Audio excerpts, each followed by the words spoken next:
Welcome back to this episode of In the Garden. Joining me today is Brandon from the Grange Co-op, and today we're talking about shrubs in the fall and the different types of fertilizers we could use on those. If you have a lot of different shrubs in your yard, it can be a little intimidating to know what to use for each individual shrub. Okay.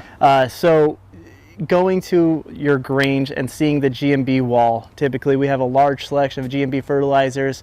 You're going to see lots of different things, whether it be rose and flower, citrus and fruit tree, rhododendron, azalea, and camellia, all-purpose fertilizers, starter fertilizers, palm tree fertilizers, whatever it might be. It can be a little intimidating. You don't need one bag for every shrub in your yard.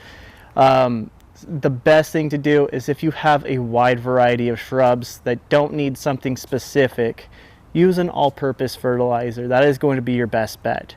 Now, if you have a shaded yard with lots of rhodies, azaleas, camellias, those are all going to need a little bit more acidic fertilizer. So there is specified fertilizers for those plants, like the rhododendron, azalea, and camellia fertilizer.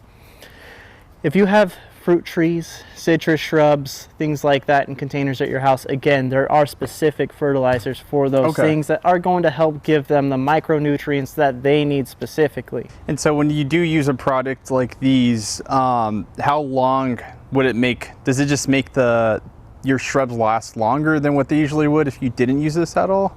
I like referring this to as food for plants, right? So if you go all day without eating, at the end of the day, you're starving. The next day, if you go all day again without eating, you start to lose a little bit of your cognitivity, your ability to think straight.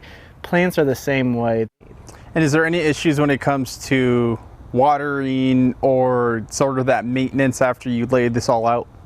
Not necessarily. So most of the fertilizers that you're going to be applying, you're going to be applying into where your plants are normally getting their water from. So if you're on a drip line, you're applying that fertilizer next to that drip, next to that plant, so that when that water goes out, most fertilizers are a slow release in the granular form. And so when that water goes out, it is slowly going to release that nutrients into the soil to fertilize over a period of time.